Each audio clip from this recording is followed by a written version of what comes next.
Sir మీరు ఆ committee report మొత్తం చదివింటారు మీరు. దాదాపుగా 90% చదివా. 90%. అసలు ఆ రిపోర్ట్లో ఏం పేర్కొన్నారు? బయట ఇంత గందరగోళం ఏమిటి? ఎందుకు ఈ విమర్శలు, ప్రతి విమర్శలు? అంటే ఒక జడ్జి ఎప్పుడు కూడా సాక్ష్యం చెప్పిందంతా పరిగణలోకి తీసుకొని అందులో ఉన్న పాజిటివ్ ఆస్పెక్ట్స్ కూడా చెప్తారు, నెగిటివ్ ఆస్పెక్ట్స్ కూడా చెప్తారు. ఆ గోస్ట్ రిపోర్ట్లే. కానీ ఒక ముఖ్యమంత్రి విషయంలో ఈ విధంగా మీరు వివరించవచ్చును, ఇట్లా మాట్లాడవచ్చునా? కేసీఆర్ అయినా మీరే ఇట్లా అనవచ్చునా? ఒకవేళ కుక్కనే కూర్చోబెట్టాం అక్కడ అసెంబ్లీలో, గౌరవించాలనా? గౌరవించాలనా? ఎర్రగడ్డ నుంచి తీసుకొచ్చి ఒకరిని కూర్చోబెట్టాం, గౌరవించాలనా?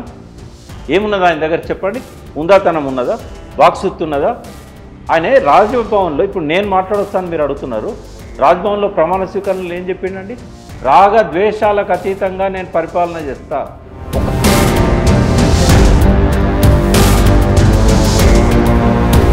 చంద్రబాబు నాయుడు పరిపాలన ఉందని మీరు ఏ నిర్ధారణకు వచ్చి మీరు అన్నారు? అసలు చంద్రబాబుకి ఏం సంబంధం? మొత్తం సలసల మరుగుతాం.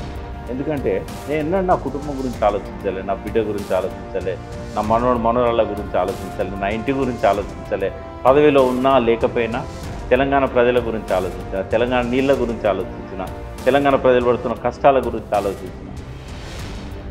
ఇంకా నేను బాగా ఆరాధించే కాళోజీ ప్రాణాలతో బొందబెట్టుకున్నాడు. ప్రాంతేతరుడు ద్రోహం చేస్తే ప్రాంతం బయటికి తరుముతాం. తరిమినాం. ఎవరిని తరిమినాం? చంద్రబాబు నాయుడు తరిమినాం. ప్రాంతేతరుడు ద్రోహం చేస్తే ప్రాంతం బయటికి తరిమినాం. ప్రాంతం వాడే ద్రోహం చేస్తే. సార్ నమస్కారం. నమస్తే కూర్చోన్న. సార్ మీరు ఆ కమిటీ రిపోర్ట్ మొత్తం చదివింటారు మీరు. దాదాపుగా 90% చదివా. 90%. అసలు ఆ రిపోర్ట్లో ఏం పేర్కొన్నారు? బయట ఇంత గందరగోళం ఏమిటి? ఎందుకు ఈ విమర్శలు, ప్రతి విమర్శలు? చాలా గొప్ప వ్యక్తి అని భ్రమపడ్డా.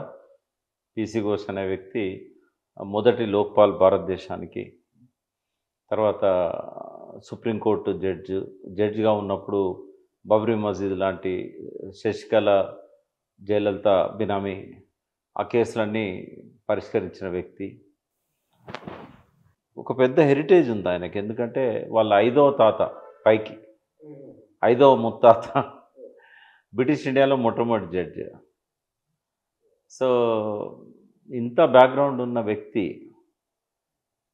చిన్న చిన్న విషయాలను, అంటే మీ నాగర్ కర్నూలు తాలూకాలో ఒక కొత్తగా అపాయింట్ అయిన మున్సిఫ్ జడ్జి, ఆయన చేయని తప్పులు కూడా ఈ నివేదికలో కనబడుతూ ఉన్నాయి. అయితే నేను రిజర్వ్ చేసుకునేది ఏంటంటే, వ్యక్తిగతంగా జడ్జి పట్ల గౌరవం ఉంది, కానీ మనసులో ఒకటి పెట్టుకొని వచ్చాడు ఆయన. బెంగాల్ నుంచి మనసులో ఏం పెట్టుకొని వచ్చాడు? ఆయనకిచ్చిన ఆదేశాలు ఏమున్నాయో తెలియదు. నాతో ఆయన చెప్పిన విషయం మళ్ళీ మీకు చెప్తున్నాను నేను మీడియా సాక్షిగా. నన్ను పిలిచి, నేను మా వాళ్ళని అడిగాను, నన్ను పిలిచింది ఆయనే. నన్ను నోటీస్ ఇచ్చి పిలవలే, అవును, నేను ఇచ్చిన అఫిడవిట్ చూసి కూడా పిలవలే. ఆయన వాళ్ళని అడిగింది ఏంటంటే, అడ్వకేట్స్ వాళ్ళు ఎవరైనా కొద్దిగా నీటిపారుదల మీద నాలెడ్జ్ ఉన్న వాళ్ళు ఉన్నారా? వాళ్ళు నా పేరు చెప్పారు. అప్పుడు నేను పార్టీలో లేను కాబట్టి ఆయనకి ఎటువంటి అభ్యంతరం రాలే. సరే పిలిచి అన్నాడు కదా, నాకు నీటిపారుదల గురించి నాకేం తెలియదు, ఇంజనీరింగ్ సబ్జెక్ట్ నేను చదవలేదు, కాబట్టి కొంత అండర్స్టాండ్ చేసుకోవడంలో కొద్దిగా ఇబ్బంది పడుతున్నాము. నేను రానంటే మోడీ గారితో ఫోన్ చేయించారు. నేను రానన్నాను, ఈ జటిలమైన సమస్య ఇది, నేను రానన్నా. మోడీ గారితో ఫోన్ చేయించారు. సరే, ఒక జడ్జిగా పనిచేసినప్పుడు ఏ సబ్జెక్ట్ ఇచ్చినా చేయాలి కదా. నేను నమ్మిన. నిజం కూడా అది. నిజమని ఎందుకంటున్నా అంటే, ఆఫ్ ది రికార్డు 2 hours నేను చిట్ చాట్ చేసిన, 2 గంటలు. ఆయనకు సబ్జెక్ట్ మీద 0 నాలెడ్జ్. ప్రాజెక్టులు తెలియదు, బ్యారేజ్ అంటే ఏందో తెలియదు, డ్యామ్ అంటే ఏందో తెలియదు, గోదావరి నది గురించి తెలియదు. ఇంత జటిలమైన సమస్య మీద నేను ఎట్లా విచారణ చేస్తాడని చెప్పి నేను అమాయకునిలాగా ఒక 60-70 రిపోర్ట్లు, బుక్స్ నా లైబ్రరీలో కూడా నాకు లేకున్నా ఆయనకి ఇచ్చిన. ఎందుకంటే ఆయన అర్థం చేసుకుంటాడు. చాలా అడిగితే కూడా చెప్పిన నేను. చెప్పినాక రెండోసారి కూడా మళ్ళీ రిపోర్ట్ తీసుకొని పోయినా. అదేదో ఒక చిన్నగా ఉంది, ఇది నాకు వద్దు, పెద్దది తీసుకురా అన్నాడు. అంటే మొత్తం నీకు ఎన్నైతే వీటి మీద చెప్పాల్సిన అవసరాలు ఉంటాయో అన్నీ తీసుకొని రమ్మన్నాడు. మళ్ళీ 20 పేజీలు ఎంతో మళ్ళీ రిపోర్ట్ తీసుకొని పోయినా. చాలా ఎలాబొరేటెడ్గా రాశాను నేను. ప్రతి కాన్ఫ్లిక్ట్ ఏదైతే కాంగ్రెస్ ప్రభుత్వం లేవనెత్తుతున్న విమర్శలు ఉన్నాయో, బీజేపీ లేవనెత్తుతున్న విమర్శలు ఉన్నాయో, ప్రజల్లో ఏవైతే అనుమానాలు ఉన్నాయో, ప్రతి అంశం మీద చాలా డీటెయిల్గా తీసుకొని పోయినా. అని ఎంత ఇన్హ్యూమన్గా ఈ రిపోర్ట్ చూస్తే నా పేరు లేదు, నేను రాసిన రిపోర్టు లేదు. నాదే కాదు, నేను చాలామంది ఇంజనీర్లతో మాట్లాడినాను రిపోర్ట్ వచ్చినాక. ఎవరెవరి పేర్లు అవుతున్నాయో అందరితో మాట్లాడినా. వాళ్ళు చెప్పిన విషయాలంటే నేను ఆశ్చర్యపోయాను. వాళ్ళు ఏం చెప్పినలో అవి లేవన్లా. ఆయనకి ఏం కావాలన్నా అవి ఉన్నాయి. అంటే ఒక జడ్జి ఎప్పుడు కూడా సాక్ష్యం చెప్పిందంతా పరిగణలోకి తీసుకొని అందులో ఉన్న పాజిటివ్ ఆస్పెక్ట్స్ కూడా చెప్తాడు, నెగిటివ్ ఆస్పెక్ట్స్ కూడా చెప్తాడు. ఆ గోస్ట్ రిపోర్ట్లో ఎక్కడ ఒక పాజిటివ్ అంశం లేదు. అంటే డిస్కవరీ ఛానల్ లాంటి ప్రపంచం మొత్తంలో ఒక గొప్ప ప్రాజెక్టును కట్టిందని చెప్పి అన్ని భాషలల్లో ట్రాన్స్లేట్ చేసుకొని ప్రసారం చేసినాయి. మన సిడబ్ల్యూసి సెంట్రల్ వాటర్ కమిషన్ అసలు ఇంజనీరింగ్ మార్వల్ అని చెప్పారు. రోడ్స్ అండ్ బిల్డింగ్ మంత్రి కొంతకాలం పాటు గడ్కరీ ఇరిగేషన్ మినిస్టర్ ఉన్నాడు. ఆయన వచ్చి కాళేశ్వరం మహా అద్భుతం అని చెప్పాడు. గజేంద్ర సింగ్ షెకావత్ సాక్షాత్తు నీటిపారుదల శాఖ మంత్రి, అందులో ₹1 అవినీతి జరగలేదని చెప్పాడు ఉత్తమ్ కుమార్ రెడ్డి వేసిన ప్రశ్నకు. అప్పుడు ఆ నల్గొండ ఎంపీగా పిసిసి ప్రెసిడెంట్ ఆయన. కాళేశ్వరంలో అవినీతి జరిగిందా అంటే లేదని చెప్పాడు. ప్రాజెక్టులు కట్టిన కాడ నుంచి కూడా ఎన్నడూ పారని ఆయకట్టుకు 17 లక్షల ఎకరాలకు నీళ్లు కేసీఆర్ గారు నీళ్ళు ఇచ్చారు. ఈ కాళేశ్వరం నుంచి లిఫ్ట్ చేసి తుంగతుర్తి ప్రజలు పండుగ చేసుకున్నారు. నీకు గుర్తుండాలి ఆ సన్నివేశము. కాలువకు 2 పక్కల ఉండి శ్రీరామ్ సాగర్ సెకండ్ ఫేజు పూలు చల్లారు, కుంకుమలు వేశారు, జలహారతి పట్టారు జగదీష్ రెడ్డి గారి నాయకత్వాన్ని. ఇంత అద్భుతమైన ప్రాజెక్టును దాన్ని కేసీఆర్ మీద కోపంతో, కేసీఆర్కు పేరు వచ్చింది చూసి ఓర్వలేక, జలసీతోని ఒక ముఖ్యమంత్రి ఒక ప్రధానమంత్రి ఇద్దరు కలిసి కుట్ర చేయడం అనేది చాలా దారుణం.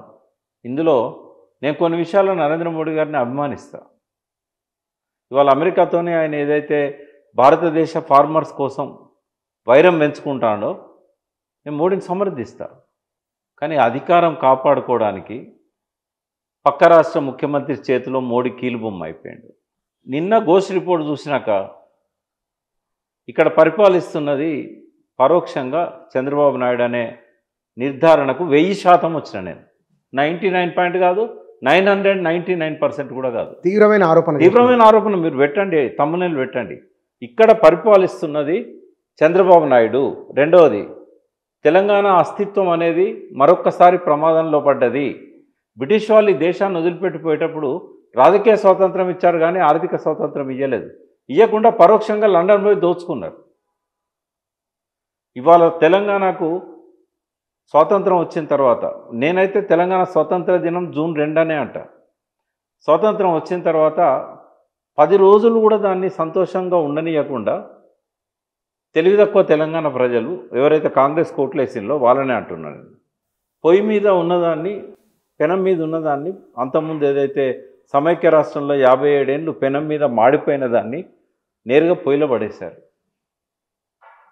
కేసీఆర్ గారు ఎడ్డిగుడ్డి తెలంగాణ గారు తెలివైన తెలంగాణ అన్నాడు. ఐఎమ్ సారీ సార్, కేసీఆర్ గారికి నా క్షమాపణలు. ఇది ఎడ్డిగుడ్డి తెలంగాణే. 90% కాదు, ఒక 60% ఎడ్డిగుడ్డి తెలంగాణ ఇది. సోయి రాలేదు, సస్తున్నారు. సిరిసిల్లలో మళ్ళీ 47 మంది ఆత్మహత్యలు, చేనేత కార్మికులు. ఏ ఆత్మహత్యలు నాపాలని చెప్పి నాలాంటి వాళ్ళం ఆనాడు కోర్టును వదిలిపెట్టి, న్యాయవాద వృత్తిని వదిలిపెట్టి మేము వచ్చినామో, ఏ ఆత్మహత్యలు ఆపడానికి తెలంగాణ కావాలని చెప్పి 1200 మంది బలవన్ మరణాలకు పాల్పడ్డారో ఆ తెలంగాణను పెనం మీదకి వెళ్ళి పొయ్యిలో పడేసుకున్నది ఈ ఎడ్డిగుడ్డి తెలంగాణ ప్రజలే. సరే, ఇప్పుడంటే ఏమొస్తుంది? తప్పు చేసిండ్రు, పశ్చాత్తాప పడతారా పడరా, వాళ్ళ కర్మకు వదిలేస్తాను నేను. దానివల్ల నష్టపోతున్నది ఎవరు? ఎవరు నష్టపోయినలు? సిరిసిల్ల చేనేత కార్మికులు 10 ఏళ్ల తర్వాత మళ్ళీ ఆత్మహత్యల బాట పట్టాడు. రైతులు తమ పొలాలలో మళ్ళీ బోర్లు వేసుకుంటున్నారు. మొన్న 2 నెలలు వర్షాలు ఆలస్యమైనందుకు వందల సంఖ్యలో బోర్లు పడ్డాయి. హైదరాబాద్ ప్రజలు మళ్ళీ ట్యాంకర్లలో నీళ్లు తెప్పించుకోవాల్సిన దుస్థితికి వచ్చింది. మళ్ళీ కరెంటు కోతలు మొదలైనవి, యూరియా కోత మొదలైంది. ఇవాళంతా లైన్లలో చెప్పులు పెట్టుకొని వెయిట్ చేస్తూ ఉన్నారు యూరియాకు. అంటే సరే, రేవంత్ రెడ్డి అంటే ఒక రాజకీయ నాయకుడు, ఆయన ఓర్వలేక కేసీఆర్ మీద ఆరోపణలు చేస్తూ ఉన్నారు. ఆ నీళ్లతో పంటలు పండించుకున్నారు కదా 60 లక్షల ఎకరాలలో. కాళేశ్వరం నీళ్లతోని 4 ఏళ్ళల్లో 5 ఏళ్ళల్లో 60 లక్షల ఎకరాలలో పంటలు పండించుకున్నారు. ఒక్కొక్క జిల్లా గురించి చెప్తా. మీ జిల్లా మహబూబ్నగర్లో మండు టెండల్లో వాగులలో నీళ్లు పారడం అనేది స్వాతంత్రానంతరం లేదు. స్వాతంత్రానంతరం గోరటెంకన్నా వాగు ఎండిపోయారు అని పాట రాశాడు. హృదయం ద్రవీకరిస్తుంది ఆ పాట వింటే. అటువంటి గోరటెంకన్న చేత్తోనే వాగు నిండి పారారా అని చెప్పి పాటలు రాయడానికి కారణమైంది. నిన్న ఉత్తమ్ కుమార్ రెడ్డి అంటాడు, 1 ఎకరానికి నీళ్ళు ఇవ్వలేదని బట్టి అంటాడు. డిప్యూటీ సీఎం బట్టి 1 ఎకరానికి నీళ్ళు ఇవ్వలేదు. మీరు చెప్పండి, నాగర్ కర్నూలు బిడ్డగా చెప్పండి. కలవకుర్తి నీళ్లు 2014 తర్వాత వచ్చినాయా, ముందు వచ్చినాయా? తెలంగాణ వచ్చినాక వచ్చినాయి. కలవకుర్తి నీళ్ళే కాదు, నెట్టెంపాడు నీళ్ళు, భీమా నీళ్లు, కోయిల్ సాగర్ నీళ్లు. అదివరకు కేవలం జూరాల నుంచి ఒక 60-70 వేల ఎకరాలకు వచ్చేది. ఆర్డీఎస్ నుంచి ఒక 20-30 వేల ఎకరాలకు వచ్చేది. సరళ సాగర్ లాంటి సప్త సముద్రాల లాంటి చెరువుల కింద ఇంకో 10,000 ఎకరాలు 12,000 ఎకరాల్లో ఉండేది. అంతా కొడితే 1,00,000 ఎకరాలకు కూడా నీళ్ళు రాకపోయేది. ఇవాళ 7-8 లక్షల ఎకరాలకు నీళ్ళు వచ్చినాయంటే 1 ఎకరానికి కూడా ఇవ్వలేదని ఎవరు మొదలుపెట్టారు, ఎవరు పూర్తి చేశారు అనేది పక్కకు పెడితే 1 ఎకరానికి కేసీఆర్ పాలనలో నీళ్ళు ఇవ్వలేదా? ఎట్లా మాట్లాడతారు? ముఖ్యమంత్రి 1,00,000 కోట్లు గంగలో కలిపిల్లని చెప్పి మొన్న ఉస్మానియా యూనివర్సిటీలో అన్నాడు, నా అసెంబ్లీలో కూడా అన్నాడు. ఒక బాధ్యత గల ముఖ్యమంత్రి, మొత్తం రికార్డ్స్ ఆయన దగ్గర ఉంటాయి, కాకు కూడా ధైర్యం చేయలే కదా 1,00,000 కోట్లు గంగలో కలిపిండా కేసీఆర్? అసలు కాళేశ్వరం అంటే ఎక్కడి నుంచి ఎక్కడి వరకు? నేను మీకు కూడా తెలియదు ఒక విషయం చెప్తాను నేను. ఇప్పుడు మీరు కూడా కూర్చున్నా, మీరు జనానికి ఒక 10 ఏళ్ళ నుంచి కాళేశ్వరం గురించి చెప్తున్నారు. మీకు కూడా తెలియని ఒక విషయం చెప్తాను నేను, జనానికి కూడా తెలియని విషయం చెప్తా. ఈ కాళేశ్వరం కింద ఉన్న 38-37 లక్షల ఎకరాల ఆయకట్టుకు మేడిగడ్డ నుంచే తీస్తారా నీళ్ళు? ఇలా 1/3 5,90,000 ఎకరాలకు మేడిగడ్డతో సంబంధం లేకుండా శ్రీరామ్ సాగర్ నుంచి నీళ్ళు తీసుకుపోయే ఏర్పాటు ఉంది. లాస్ట్ లింక్ ఏదైతున్నదో 7వ లింకును మొదటి లింకు సంబంధం లేదు. 7వ లింక్ అనేది కంప్లీట్గా మేడిగడ్డతో సంబంధం లేనిది. అది శ్రీరామ్ సాగర్ నుంచి లిఫ్ట్ చేసి ఫోర్షోర్ శ్రీరామ్ సాగర్ జలాశయం నుంచి లిఫ్ట్ చేసి కామారెడ్డికి, నిర్మల్కు, నిజామాబాద్కు, ఆదిలాబాద్కు, ఈ 4 జిల్లాలకు 5,90,000 ఎకరాలకు నీళ్ళు ఇచ్చేది. మరి పనులన్నీ అవుతున్నాయి. ఇప్పుడు ఈ 1,00,000 కోట్లలో ఇక్కడ కూడా ఒక 10,000 కోట్లు 15,000 కోట్లు ఉంటుంది కదా. ఇది గంగలో కలిసిందా? నంబర్ 1. నంబర్ 2, ఇప్పుడు నేను చెప్తున్నా అంటే ఘోష్ కమిషన్ రిపోర్ట్లో కూడా ఈ విషయాలు ఉన్నాయి చాలా వరకు. అంటే ఒక నిర్దిష్టమైన ఉద్దేశంతో వచ్చాడు ఆయన ఇక్కడ కలకత్తా నుంచి.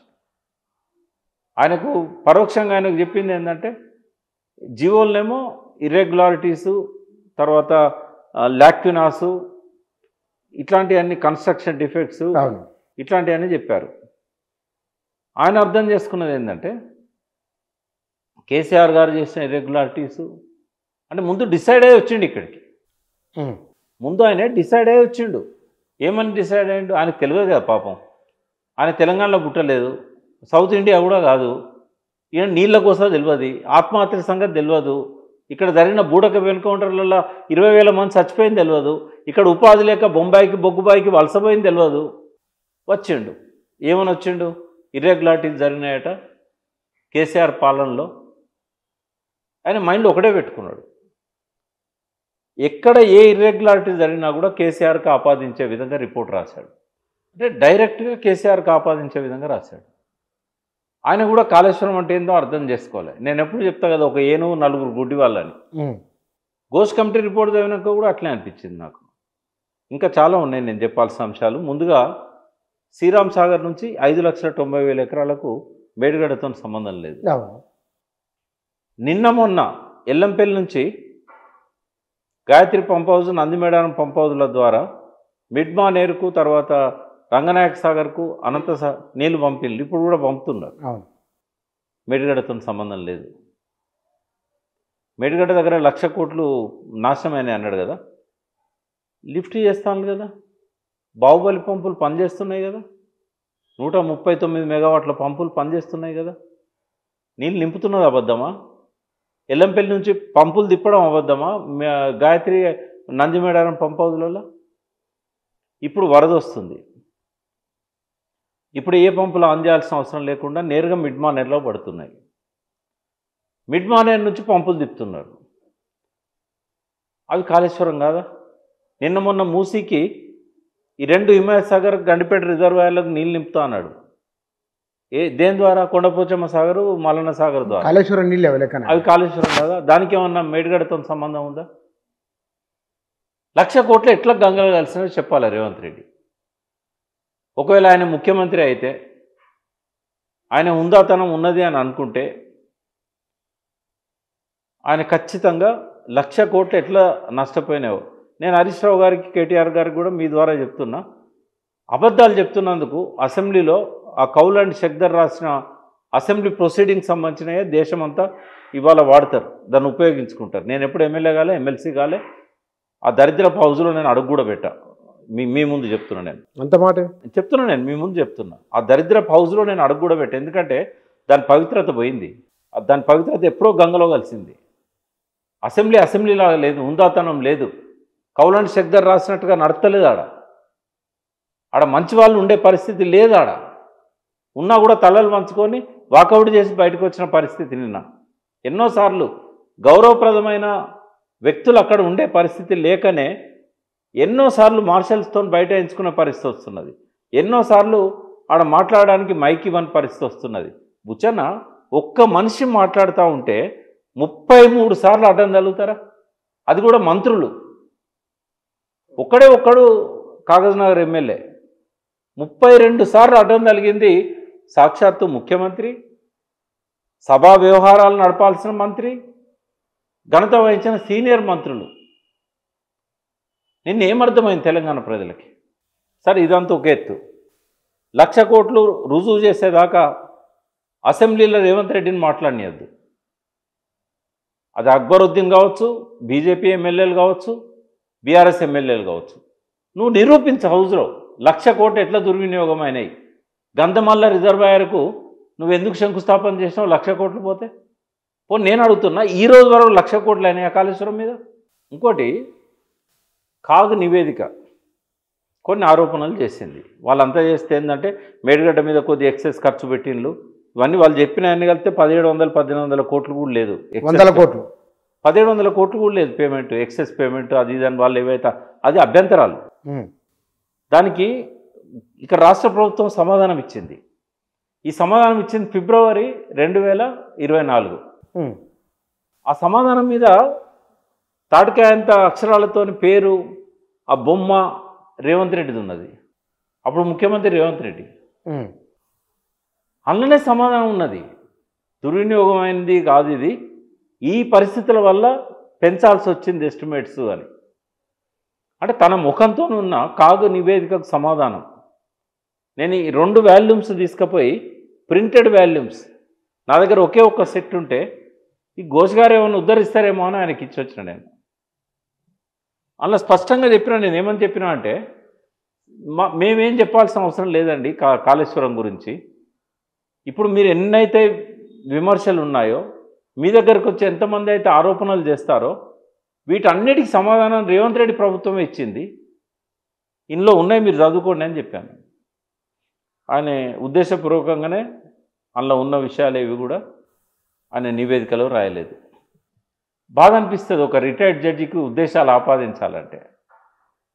ఎందుకు అట్లా చేసిండంటే, ఇంగ్లీష్ రాదా? రేవంత్ రెడ్డికి రాదంటే నేను ఒప్పుకుంటా. రేవంత్ రెడ్డికి ఇంగ్లీష్ రాదు. రేవంత్ రెడ్డి చెప్పిండు నాకు ఇంగ్లీష్ రాదు అని. ఇంగ్లీష్ రాని రేవంత్ రెడ్డి మేడిగడ్డ రిపోర్ట్ మీద నేను మాట్లాడతాడు అసెంబ్లీలో. తప్పేముంది, తెలుగులో ట్రాన్స్లేట్ చేయించుకోవచ్చు. ఎక్కడన్నది ఎక్కడున్న తెలుగులో ఎక్కడన్నది ఉంటే మన ఎమ్మెల్యేలకు ఎందుకు ఇస్తలేరు? ఇప్పుడు మా మారుమూల తెలంగాణ ప్రాంతాలకు వెళ్ళి చాలామంది ఎమ్మెల్యేలు ఇవాళ మంత్రులు కూడా వెళ్ళు, చాలామంది మంత్రులు కూడా వెళ్ళు. మరి వీళ్ళందరికీ ఎవరికి ఇంగ్లీష్ రాదు, తప్పు పడతలేను నేను. అదే ఎందుకంటే వాళ్ళు చదువుకోలేదు. కొంతమంది మంత్రులకు కూడా ఇంగ్లీష్ రాదు, కొంతమంది మంత్రులకు కూడా ఇంగ్లీష్ రాకపోవడం తప్పు కూడా కాదు కదా. తప్పు కాదు, కానీ నువ్వు ఇప్పుడు 1 మంత్, ఇప్పుడు జూలై 31 కదా బుచ్చన్న, ఏది పీసీ ఘోష్ గారు రిపోర్ట్ ఇచ్చింది జూలై 31. జూలై 31 నుంచి ఆగస్ట్ 31 దాకా దాన్ని తెలుగులో ట్రాన్స్లేట్ చేద్దామంటే ట్రాన్స్లేటర్లు దొరకలేదా? ఇంగ్లీష్ నుంచి తెలుగులో ట్రాన్స్లేట్ చేసేవాళ్ళు అసెంబ్లీలో లేరా? అసెంబ్లీలో ఒక ట్రాన్స్లేషన్ డివిజన్ ఉంటుంది తెలుసా మీకు? మరి వాళ్ళు నిద్రపోయినా వాళ్ళ దగ్గర ట్రాన్స్లేట్ చేయడానికి వాళ్ళ దగ్గర మనుషులు లేరా? వాళ్ళ దగ్గర బుచ్చన్న ఇప్పుడు నెల రోజులల్లా చెంచల్ కూడా ప్రెస్లో మిషన్లు ఖరాబ్ అయినాయా? అది ప్రింట్ చేసి ఒక 119 కాపీలు 119 మంది ఎమ్మెల్యేలకు ఇవ్వడానికి చేత కాలేదా? ఇప్పుడు నేను నిన్న మధ్యాహ్నం మొదలు పెడితే తెల్లారంగా 4 వరకు నేను చదివింది ఎంత అంటే ఒక 300 పేజీలు. 4 గంటలల్లో పెన్ డ్రైవ్లో ఉన్న చదువుకొని ఇంగ్లీష్లో ఉన్నదాన్ని తెలుగులో అర్థం చేసుకొని వీళ్ళు అసెంబ్లీలో మాట్లాడగలుగుతారా? ఒకవేళ మాట్లాడడానికి ఒకే ఒక్క వ్యక్తి ప్రయత్నం చేస్తే 33 సార్లు, నేను అనేది 33 జనరల్గా మాట్లాడతలేను, అంటే పదే అడ్డం తగిలింది కాదు, నంబర్ కూడా నంబర్ 33 సార్లు. ఒక్కొక్కరు ఎన్నిసార్లు అడ్డం తగిలింది? కనీసం ఒక 3 నిమిషాలు ఆయనను కంటిన్యూగా మాట్లాడినిచ్చారా? అంటే ఇన్ని కుట్రలు, ఈ కుట్రల తతంగం, కుట్రల పరంపర ఇంకా 3 ఏళ్ళు నడుస్తుంది. ఎవరో అంటే కూడా నేను అన్న ఒక ఛానల్లో ఇది ఆఖరి అస్త్రం అంటే ఆఖరి అస్త్రం కాదు, ఇంకా రావాల్సిన అస్త్రాలు చాలా ఉన్నాయి. ఎందుకంటే ఈ రేవంత్ రెడ్డి ప్రభుత్వం మనుగడే కేసీఆర్ని తిట్టడం మీద, కాళేశ్వరం పేరుతోని అన్నిటిని డైవర్ట్ చేయడం, ఆయన ఇచ్చిన హామీలు, ఆయన చేస్తున్న ఉల్లంఘనలు, ప్రజల బాధలు, వరదలలో నష్టపోయిన ప్రజల గురించి ఏ అంశం మీద దృష్టి పోనీయకుండా ప్రతిపక్షాలది, ఇతర అనుకూల పక్షాలది చాలా సక్సెస్ఫుల్గా కామారెడ్డి నిన్న మొన్న తెలంగాణలో వచ్చిన వరదల నుంచి మొత్తం మీడియా అటెన్షన్ని, రాజకీయ దృష్టిని అంతా ఘోష్ కమిషన్ మీద మళ్లించాడు. మిస్టర్ డైవర్షన్ అని పెట్టినారు పేరు. నేను మిస్టర్ డైవర్షన్ ఇప్పటి నుంచి నా నోట్లోకి వెళ్ళి ఆయన పేరు రాదిగా. మిస్టర్ డైవర్షన్ నేను అన్నాను అంటే ఆయన పేరు అర్థం చేసుకోండి. కేసీఆర్ గారేమో ఆయన పేరు తీయడానికే అసహ్యంగా ఫీల్ అవుతున్నాడు, నేను ఆయన ముఖం టీవీలో చూడడానికే నేను అసహ్యంగా ఫీల్ అవుతున్నా. కనీసం ఆ పేరు నా నోట్లోంచి రానియకుండా చేయడానికి మిస్టర్ డైవర్షన్ అంటే. కానీ ఒక ముఖ్యమంత్రి విషయంలో ఈ విధంగా మీరు వివరించవచ్చును, ఇట్లా మాట్లాడవచ్చునా? కేసీఆర్ అయినా మీరే ఇట్లా అనవచ్చు. నేనేమంటున్నా, ఒకవేళ కుక్కనే కూర్చోబెట్టాం అక్కడ అసెంబ్లీలో, గౌరవించాలనా? ఎర్రగడ్డ నుంచి తీసుకొచ్చి ఒకరిని కూర్చోబెట్టాం, గౌరవించాలనా? ఏమున్నదా ఆయన దగ్గర చెప్పండి? ఉందాతనం ఉన్నదా? వాక్శుద్ధి ఉన్నదా? ఆయన రాజ్భవన్లో, ఇప్పుడు నేను మాట్లాడొచ్చాను మీరు అడుగుతున్నారు, రాజ్భవన్లో ప్రమాణ స్వీకరణలు ఏం చెప్పిండండి? రాగ ద్వేషాలకు అతీతంగా నేను పరిపాలన చేస్తా. ఒక్కసారి కాదు, అసెంబ్లీలో ఎమ్మెల్యేగా చెప్పాడు, రాజ్భవన్లో ముఖ్యమంత్రిగా చెప్పాడు. అవునా కాదా? మీరు చెప్పండి నాకు, రాగద్వేషాలకు అతీతంగా రేవంత్ రెడ్డి మాట్లాడుతున్నాడా? అంటే అట్లా నేను అనేది ఏంటంటే, సరే మీకు మీ మేనేజ్మెంట్తో ఇబ్బంది వస్తుంది కాబట్టి మీరు చెప్పారు, అట్లేం లేదు. నేను ఎవరినైనా అడుగుతా, అట్లా రోడ్డు మీద పోదాం, రోడ్డు మీద పోయి కనబడ్డ ప్రతి ఒక్కరిని అడుగుదాం, ఆయన భాషలో ద్వేషం ఉందా లేదా, ఆయన మాటలో హుందాతనం ఉన్నదా? ఒక ముఖ్యమంత్రి అట్లా మాట్లాడొచ్చా? అంటే గవర్నర్ దగ్గర ఆయన చేసిన ప్రమాణాన్ని, శాసనసభలో స్పీకర్ ముందు ఆయన చేసిన ప్రమాణాన్ని ఒక ముఖ్యమంత్రిగా ఉన్న వ్యక్తి ఉల్లంఘిస్తే తప్పులేదు, కానీ నేను ఆ సీట్లో కూర్చున్న వ్యక్తి యొక్క అనుచిత ప్రవర్తనను ప్రశ్నిస్తే తప్పు అవుతుందా? రమ్మనండి, ఏ హైకోర్టులో, ఏ క్రిమినల్ కోర్టులో నా మీద కేసు పెడతాడో పెట్టమని నేను వాదిస్తా. నేను చేసింది తప్పు అయితే నువ్వు చేసింది 100 రెట్లు తప్పు. నేను అంటలేను కదా పండబెట్టి తొక్తా, పేగులు మెడకేసుకుంటా అని, గుడ్లు బీకేస్తా అని, గుడ్లు బీకి గోళీలు ఆడతానే అన్నానా? లాగులలో తొండలు తొలగిస్తానే అన్నానా? నాకు కొద్దిగా ఆ సీటు మీద గౌరవం ఉంది, ఆ సీట్లో కూర్చున్న వ్యక్తుల మీద మాత్రం నాకు గౌరవం లేదు. మీరు ఇందాక ఒక మాట అన్నాడు, తీవ్రమైన మాట. చంద్రబాబు నాయుడు పరిపాలన ఉందని మీరు ఏ నిర్ధారణకు వచ్చి మీరు అన్నారు? అసలు చంద్రబాబుకి ఏం సంబంధం? ఈ పీసీ ఘోష్ అనే నివేదిక కుట్రలో ఇది కుట్ర. నేను ఇంకొక మాట చెప్పి అలా పోతా. ఐజాన్ టుడే ఇవాళ నా దృష్టిలో పీసీ ఘోష్ కమిషన్ రిపోర్టుకు పిల్లల ముడ్డి చూడడానికి కూడా పనికిరాని కాగితం అది. నేను చెత్తబుట్ట దాఖలు చేయమంటలేను. చెత్తబుట్ట అంటే నాకు గౌరవం ఉంది. కొంత చెత్తను అది క్యారీ చేస్తుంది, మనకు ఆరోగ్యాన్ని ఇస్తుంది. కానీ చిన్నపిల్లల ముడి తుడుస్తారు చూసినావా? నేనే ఆయన పట్ల ఎవరికో కాదు, స్వయంగా మన మాజీ ముఖ్యమంత్రి గారికి నేను ఫోన్లో చెప్పా, ఈయన కొద్దిగా నిజాయితీగా ఉన్నట్టు కనబడుతున్నది 5వ తరం జడ్జి గారని. బట్ ఆయన మీద నాకు గౌరవం ఉన్నదా లేదా అనేది పక్కకు పెడదాం. ఎందుకంటే ఆయన ఒక రిటైర్డ్ జడ్జి కాబట్టి, దేశం అంతా గౌరవించింది కాబట్టి నాకు కూడా గౌరవం ఉందని అనుకుందాం. ఆయన మీద గౌరవం వేరు, ఆయన రాసిన రిపోర్ట్ వేరు. ఆయన మీద గౌరవం ఉంది, కానీ ఆయన రాసిన రిపోర్ట్ మీద గౌరవం లేదు నాకు. ఏ స్థాయిలో గౌరవం లేదంటే అది పిల్లల ముడి చూడడానికి కూడా పనికిరాని చెత్త కాగితము. చిత్తు కాగితం కాదు, చెత్త కాగితం. అంటే కొన్ని చెత్తలకే లేరుతా చూసినా పిల్లల ముడి చూడడానికి, దానికి కూడా పనికిరాదు అది ఆ రిపోర్ట్. అంత తీవ్రంగా ఉంది. ఎందుకో తర్వాత చెప్తాను. నేను ముందు మీరు చంద్రబాబు నాయుడుది చెప్పింది కాబట్టి అంటే తీవ్రత, మీ పదాల్లో ఆ తీవ్రత మాట్లాడతా. బ్లడ్ బాయిల్ అవుతుంది, రక్తం సలసల మరుగుతుంది. ఎందుకంటే నేను ఎన్నడూ నా కుటుంబం గురించి ఆలోచించలే, నా బిడ్డ గురించి ఆలోచించలే, నా మనోరాళ్ళ గురించి ఆలోచించలే, నా ఇంటి గురించి ఆలోచించలే, పదవిలో ఉన్నా లేకపోయినా తెలంగాణ ప్రజల గురించి ఆలోచించిన, తెలంగాణ నీళ్ళ గురించి ఆలోచించిన, తెలంగాణ ప్రజలు పడుతున్న కష్టాల గురించి ఆలోచించిన.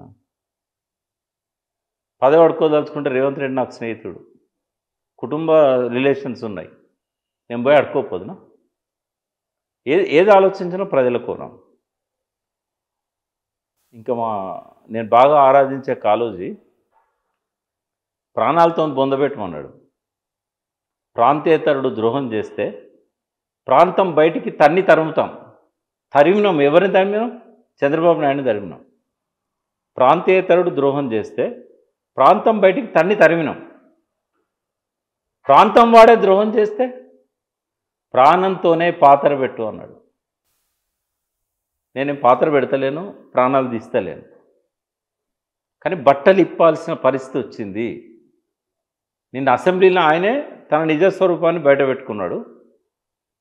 ఇంకా ఈ ఎడ్డిగుడి ప్రజలకు అర్థం కావాలంటే నడిపదార్లో నగ్నంగా బట్టలిప్పి నిలబెట్టాల్సిన పరిస్థితి వచ్చింది.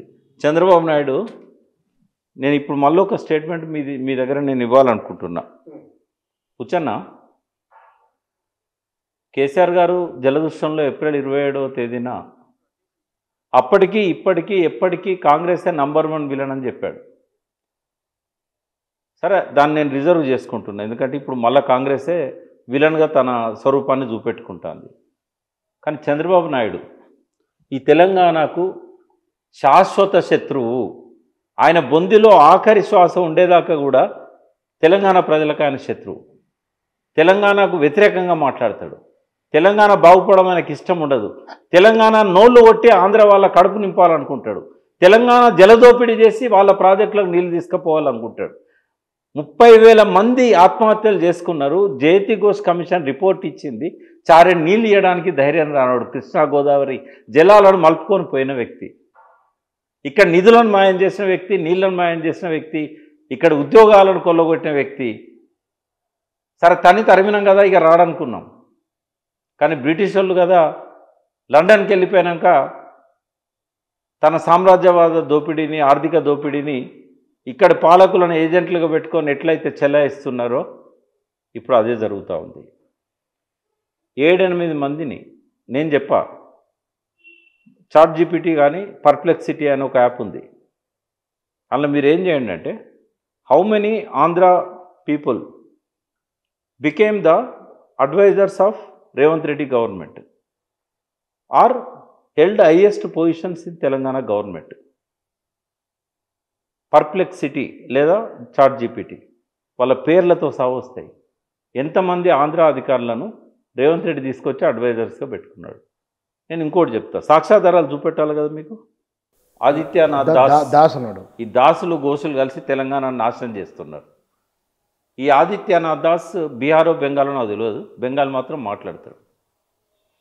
ఆయన చంద్రబాబు నాయుడు పీరియడ్లో ఇరిగేషన్ ప్రిన్సిపల్ సెక్రటరీ 1999 నుంచి 2003 వరకు ఆయన దిగిపోయేదాకా. ఆ తర్వాత ఆంధ్రాకు ఆయనే ఇరిగేషన్ సెక్రటరీ, తర్వాత ఆంధ్రాకు చీఫ్ సెక్రటరీ. కృష్ణా బోర్డు ఏర్పడ్డ కానుంచి ఆయన దిగిపోయేదాకా చీఫ్ సెక్రటరీగా తెలంగాణకు వ్యతిరేకమైన నిర్ణయాలన్నిటికీ బాధ్యుడు. ఢిల్లీకి పోయి సెంట్రల్ వాటర్ కమిషన్ దగ్గర తెలంగాణకు వ్యతిరేకంగా మాట్లాడిన వ్యక్తి, మాట్లాడమే కాదు రాతపూర్వక సంతకాలు పెట్టిన వ్యక్తి. సరే, చాలా సుదీర్ఘమైన అనుభవం ఉంది, ఐఏఎస్ ఆఫీసర్, వాళ్ళు ఇరిగేషన్లో పనిచేశాడు. రేవంత్ రెడ్డి ముఖ్యమంత్రి అయింది December 7. నిజంగానే ఆయనకు ఆదిత్యనాథ్ దాస్ గారి గొప్పతనం గురించి తెలుసుంటే రాగానే అడ్వైజర్గా పెట్టుకోవాలి. ఆయన అడ్వైజర్గా ఎప్పుడు పెట్టుకున్నాడో తెలుసా? చంద్రబాబు గారు ముఖ్యమంత్రి అయినాక 3వ రోజో 4వ రోజో పెట్టుకున్నాడు. ఇప్పుడు ఏమనుకోవాలి?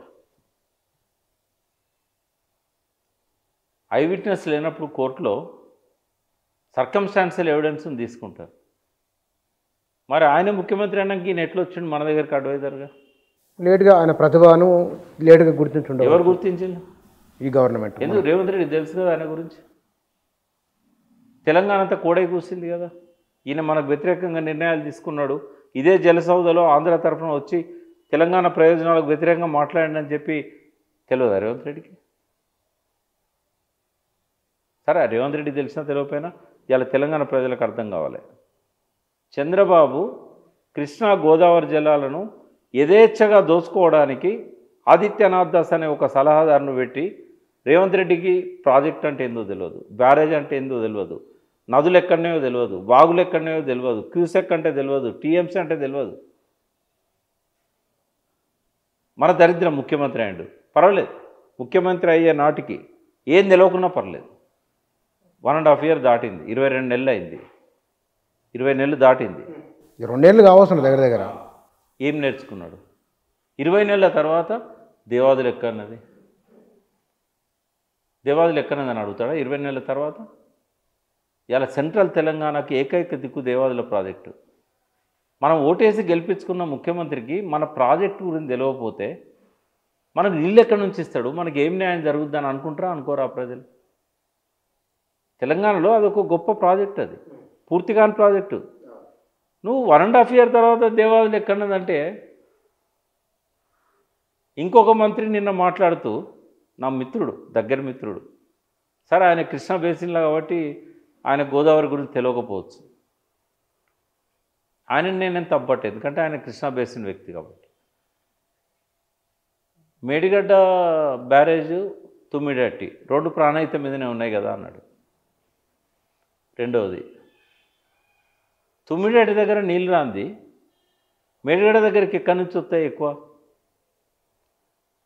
సరే, ఆయన అమాయకత్వం అది, ఆయన ఏమి కుట్ర కాదు, ఆయన ఏమి దోషి కాదు. ఇక దాని ఒక ఎమ్మెల్యే లేచిండు. ఆ ఎమ్మెల్యే ఎక్కడైనా అంటే ఈ తుమ్మిడేటి నియోజకవర్గం, తుమ్మిడేటి ఎక్కడైతే వస్తుందో, సరే ఆయన అంటే కృష్ణా బేసిన్ నాగర్ కర్నూలు ఏరియా ఆయనకు తెలియకపోవచ్చు. బట్ ఈయన ఇక్కడ కాగజ్ నగర్, మరి ఈయనకు తెలియాలి కదా ఆదిలాబాద్. ఈయన ఏమంటాడు తెలుసా? ఒక పెద్దవాగు తప్ప ఇక్కడ నుంచి అక్కడి దాకా ఇంకో వాగే లేదా, అక్కడ నీళ్ళు ఎందుకు ఎక్కువ వస్తాయి, ఎక్కడి నుంచి వస్తాయి అంటాడు. బుచ్చన్, నేను ఇందాక మాట అన్నా, తెలంగాణ ఎడ్డుగుడ్డి తెలంగాణ అని. ఒక జనానికే ఎడ్డుగుడ్డి కాదు, ఇక్కడ ప్రజాప్రతినిధులు, ఇక్కడ ఎమ్మెల్యేలు, వాళ్ళు ఏ పార్టీలో ఉండని. సరే, కేసీఆర్ గారు, హరీష్ రావు గారు మాట్లాడినప్పుడు చప్పట్లు కొట్టని వాళ్ళ పార్టీ కాబట్టి, కానీ మీరు కూడా ఎడ్డుగుడ్డి నా తెలివి లేని వాళ్ళేరా బాబు అని చెప్తున్నాను నేను. సభలో ఒక 2-3 తప్ప ఎవరికి కాళేశ్వరం మీద ఏమి తెలియదు కూడా, కానీ మైక్ ఉంటుంది కదా వాళ్ళ చేతిలో, స్పీకర్ ఉంటాడు వాళ్ళ చేతిలో, ఏది పడితే అదే మాట్లాడతారు. నా బాధ ఈ పార్టీ ఆ పార్టీ అని కాదు, నీళ్ళ సోయి ఎందుకు వస్తలేదు? ఇప్పుడు నీ ఇంట్లో ఖజానా ఉంది, నీకు సోయి లేకపోతే ఏమవుతుంది? అవతలోడు వచ్చి దోసుకపోతాడు కదా. రేవంత్ రెడ్డి మీద చంద్రబాబు పెత్తనం ఆ రకంగానే ఉంది. ఆయన కూర్చోమంటే కూర్చోవాలి, లేమంటే లేవాలి, ఆయన ఎవరినన్నా పంపిస్తే అపాయింట్ చేయాలి, సంతకం పెట్టమంటే సంతకం పెట్టాలి. బనకచెర్లది రేవంత్ రెడ్డికి చంద్రబాబుకు ఉన్న సంబంధం గురించి చెప్పడానికి. అఖిలపక్షం అని పెట్టిండు. పెడితే హరీష్ రావు అవుతాడు కదా మరి అఖిలపక్షం అంటే. మనకేమో నీళ్ళ గురించి తెలియదా? ఆయన వచ్చి మళ్ళీ రఫ్ ఆడిస్తాడు ఇక. అందుకని ఆయన రావద్దంటే ఏం చేయాలి? ఒక కొత్త పద్ధతి కనుక్కున్నారు. భారతదేశంలోనే మొదటిసారి 28 రాష్ట్రాల్లో ఎన్నడూ లేనిది అఖిలపక్షం అంటే ఎంపీలను పిలుస్తారట. ప్రాజెక్ట్ ఏమో రాష్ట్రాంది, నీళ్ళేమో వాటర్ అనేది స్టేట్ సబ్జెక్టు, దానికి ఎంపీలు రావాలన్నట్టు. ఎందుకంటే లోక్సభలో టీఆర్ఎస్కి ఎవరు లేరు, రాజ్యసభలో 4 ఉంటే మాట్లాడేటోడు ఒక సురేష్ రెడ్డి. ఆ రోజు ఆయన దేశంలో లేడు. మళ్ళీ ఆయన ఎక్కడొస్తాడో 2 రోజులు లేట్ చేస్తే 24 అవర్స్ ముందు ఉత్తమ్ కుమార్ రెడ్డి ఎంపీలందరికీ ఫోన్లు చేసిండు. అసదుద్దీన్ ఓవైసీకి, రాజ్యసభలో ఉన్న రవిచంద్రకు, దామోదర్ రావుకు, పార్సారథి హెట్రో డ్రగ్స్ పార్సారథి రెడ్డికి, అట్లే బీజేపీ ఎంపీలు రఘునందన్కి, విశ్వేశ్వర్ రెడ్డికి, మీరు రండి అఖిలపక్షానికి. వచ్చినాక ఏమైంది? సరే రవిచంద్ర గారు వరంగల్ బిడ్డ కాబట్టి, గోదావరి బేసిన్లో పుట్టినాడు కాబట్టి, ఆయనకి ఇదంతా తెలుసు కాబట్టి మాట్లాడే ప్రయత్నం చేశాడు. ఆయనను అవమానపరిచాడు. చూసి చదివినాం అని చెప్పి అవమానపరిచాడు. ట్రంపే చూసి అవుతాడు. రేవంత్ రెడ్డి చాలాసార్లు చూసి తప్పే ఉంది దాంట్లో. చూసి చదివినాం అని చెప్పి ఎద్దేవా చేశాడు. 2 మంచిగా జరిగింది మీటింగ్. అసదుద్దీన్ ఓవైసీ వాస్తవంగా ఎప్పుడు నీళ్ళ గురించి మాట్లాడాడు, అద్భుతంగా ప్రసంగం చేశాడు. బీజేపీ వాళ్ళు కూడా అద్భుతంగా మాట్లాడారు. కాంగ్రెస్లో ఉన్న ఉత్తమ్ కుమార్ రెడ్డి అద్భుతంగా మాట్లాడాడు. ఆదిత్యనాథ్ దాస్ ప్రజెంటేషన్ ఇచ్చినప్పుడు ఎక్కడ కూడా పొలిటికల్గా పోలే. ఒకే ఒక్కడు ఆ రోజు జరిగిన ఆ మీటింగ్ను ఒక బిర్యానీ అనుకుంటే తట్టెడు పెండ తెచ్చా బిర్యానీలు వేసినవాడు ముఖ్యమంత్రి. తట్టెడు పెండ తెచ్చి అందరూ కూర్చున్న తర్వాత బిర్యానీలు వేసాడు. 2 గంటల ప్రెస్ మీట్. ఆ ప్రెస్ మీట్లో ఏం చెప్పిండు? ఆవు కథ. ఎప్పుడు ఆవు కథ చెప్తుంటాడు కదా ఆయన. మైకు ముందర పెడితే పూనకం వస్తుంది. ఆయన కేసీఆర్ తప్ప ఇంకెవడు కనబడాడు. ఆయన అన్న ఒక్కొక్క మాట అసెంబ్లీలో కనుక ప్రివిలేజ్ మోషన్ ఏదలుచుకుంటే సభను తప్పుదోవ పట్టిస్తున్నాడు, అబద్ధాలు చెప్తున్నాడని ఆయన మాట్లాడిన ప్రతిసారి ఒక 10 పిటిషన్లు వేయచ్చు.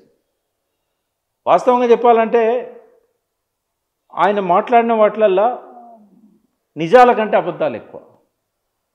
ప్రూవ్ చేయగలుగుతాడు, డాక్యుమెంటరీ ప్రూఫ్తో చేయగలుగుతాడు. అంటే మీరు ఒక నిమిషం, ఎక్స్పర్ట్ కమిటీ రిపోర్టును అసెంబ్లీలో చదివాడు. ఒక పేరాల ఒకటే లైన్లో తనకు అవసరం ఉన్నది చదివి మిగతాది వదిలేస్తాడు. నిన్న అసెంబ్లీలో ఉమాభారతి రాసిన లేఖ మొదటి పేజ్ చదివి ఆరోపణలు చేశాడు. హరీష్ రావు ఏమన్నాడు? 3వ పేజ్ కూడా చదువు, అల్లనే ఉన్నది కదా, 3వ పేజ్ చదువు అని చెప్పాడు. చెప్తే ఇంకో మంత్రి అడ్డం తిరుగుతాడు. ఎందుకంటే అది బయటపడుతుంది, రేవంత్ రెడ్డిది బయటపడుతుంది. హరీష్ రావు పట్టువదని విక్రమార్కుల్లాగా 3వ పేజ్ చదువుతావా లేదా అని మళ్ళీ గట్టిగా పట్టుబట్టాడు. దాన్ని దాటేయడానికి మళ్ళీ ఇంకేదో కథ చెప్పాడు. ఇవన్నీ సభ ఉల్లంఘన కిందికి రావా? కానీ మీరు అంటున్నారు కదా, బీఆర్ఎస్ ఉన్నప్పుడు విపక్షం లేకుండా సభ నడిచింది కదా ఏకపక్షంగా. నేనేమంటున్నా, రేవంత్ రెడ్డి కూడా ఏకపక్షంగా జరుపుకొని నాకు ఇబ్బంది లేదు. కానీ అబద్ధాలు ఎందుకు అంటున్నా? ఎవరిని మభ్యపెట్టడానికి? నేనేం కేసీఆర్ ఫేవర్గానో రేవంత్ రెడ్డికి వ్యతిరేకంగానో మాట్లాడతలేను. ఆయన ఒక శాసనసభ్యుడు, ఒక ముఖ్యమంత్రి, ఉందాతనం ఉండాలన్నా వద్దా? ఆ సీట్లో కూర్చొని ఇట్లా మాట్లాడవచ్చా? కొన్ని ప్రెసిడెంట్స్ ఉన్నాయా? ఇప్పుడు ఆ సీట్లో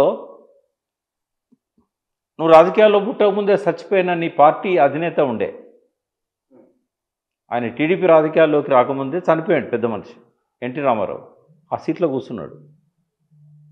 ఒక గౌరవప్రదమైన బాధ్యత నిర్వహించిన చెన్నారెడ్డి గారు ఆ సీట్లో కూర్చున్నారు, మరి చెన్నారెడ్డి గారు. నువ్వు ఎట్లాంటి పాత్ర వహించాలి? పోనీ నువ్వు ఆరాధ్య దైవం అనుకునే చంద్రబాబు నాయుడు ఆ సీట్లో 9.5 సంవత్సరాలు కూర్చున్నాడు. వాళ్ళు ఎట్లాంటి సాంప్రదాయాలు నెలకొల్పారు, నువ్వు ఎట్లాంటి సాంప్రదాయాలు నెలకొల్పినావు? వాళ్ళు 100% కరెక్ట్ అని నేను చెప్పను.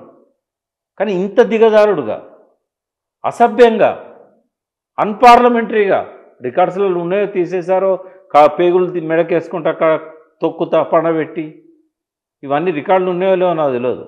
కానీ మాట్లాడినలా లేదా అసెంబ్లీలో? పేపర్లు వచ్చినాయి కదా. మరి ఎట్లా గౌరవించాలి కూర్చొన్న? నేనేమంటున్నా, నా దృష్టిలో అందరికంటే పెద్ద తప్పు చేసింది ప్రజలే. రేవంత్ రెడ్డి కంటే ఇంకెవరికంటే కూడా. ఎందుకంటే వెన్నుపోట్లు అనేటివి భరించలేని